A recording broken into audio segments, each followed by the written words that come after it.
Welcome back, YouTube. Today, we will be reviewing the HBO original Santa Inc. And let me tell you, it was trash. But before I tell you why this show is trash, please consider this your spoiler warning because I will be talking a little bit about this shit. So you've been warned.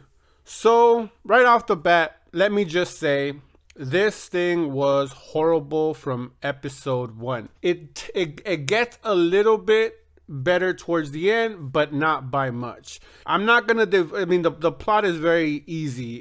We get introduced to Santa Claus and his helpers, and he needs to get a successor. And Candy Smalls, as she's called, played by Sarah Silverman, is up for second, or it's gonna be the new Santa Claus when Santa Claus retires. But we go in through this whole series and find out that there's some, like, every big government. So Santa Claus is running the North Pole like a big government, I guess, with all this corruption and drugs and hidden plots and all this stuff. Whatever. I mean, I get it, but they overdo it. And of course, Candy Smalls is going to unravel everything wrong with the North Pole and then make Santa Claus, played by Seth Rogen, see the error of his ways and do good and give the elves and everybody in the North Pole, I don't know what they call it, but it's like that pregnancy leave and benefits and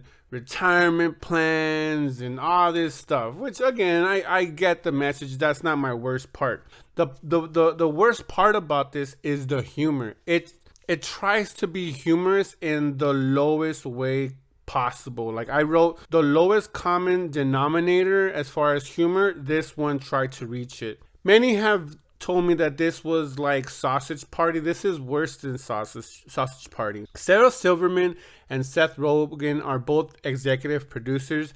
This show is what happens when you sit in a room and you get fucking high as hell. And then you come up with ideas like, man, what if Santa Claus was like this big overbearing corporate CEO type, and then like this elf was actually like this empowering woman that was trying to do all, and it was like just one of those things where you're just, anything that you threw up against the wall, you just said, yeah, let's greenline that. And I could just imagine Seth Rogen and Sarah Silverman just laughing it up with every stupid idea that was mentioned and involved. And what the hell was with the whole Martin Luther King symbolism sitting on top of the Christmas tree? Like, how is that not wrong? But whatever. This is just straight toilet humor in every sense of the way. It tapers off towards the middle and the end, but for the first 3 episodes, it's nothing but F-bombs, sexual innuendos about orgies, about who cares about being unfaithful, who cares about cheating, and I'm living my best life, kind of like this whole, a lot of people call this like the woke nature, or being a feminist or whatever. I don't associate that with any of this stuff. I'm okay with whatever fucking life you decide to do, and I'm not a sap. I used to smoke weed. I don't smoke weed anymore. So I understand. When I was watching, I'm like, man, this is like me and my homies just shooting the shit when we're high, and then we're just like, oh, wouldn't it be fun if we had money, or we made a show and da da da. And this is the finished product. I'm a huge fan of Adult Swim, which does this kind of claymation with adult humor, but they do it subtle, where it makes it funny, where it lets us, the viewer, kind of divulge what they're going. Sometimes, yes, they're blatantly upfront and they put it out there. But this one does way too much. It leaves nothing to the imagination. I watched it all the way through because I'm not a fucking quitter. I didn't laugh once. I didn't chuckle. I didn't smirk. It's like the only ones that probably laughed were the ones that created this show. Where the hell they went wrong in the process, why HBO executives decided to greenlight this. I understand that Seth Rogen is also an executive producer in Invincibles, and maybe they said, hey, he did great with that one. He's a hot commodity now, so let's put him on HBO. But Jesus Christ, this was horrible. And I know I said Jesus Christ. I don't want to come out like I'm a religious nut, or like I'm anti-swearing or anti-lowbrow humor. Shit, I love stand-up. I love humor, but this was just, again, scraping the bottom of the barrel. I completely don't recommend you guys to go watch it now. My rating for this is an F+.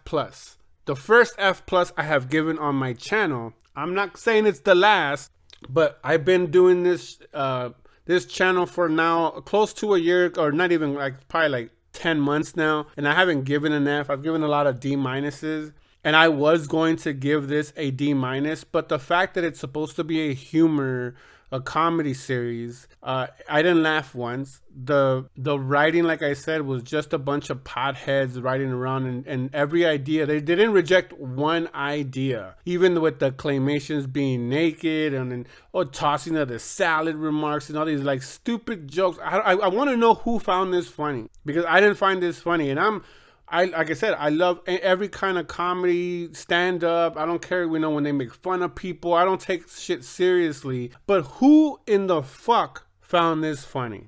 Because I sure didn't. Now, with that being said, I'm not going to tell you to go out and go see it or not to go see it. I would advise you against it. There's other comedy shows or comedy series or comedy movies that you can look out for. But everyone has a different taste. Everyone has a different sense of humor. And I'm sure there's someone out there that say, oh my God, I found this hilarious. You need some fucking help, but to each their own. For me, this shit was a waste of fucking time. And honestly, I wanted to quit after the first 3 episodes, but I'm like, no, I got to see this through. Maybe it'll get better.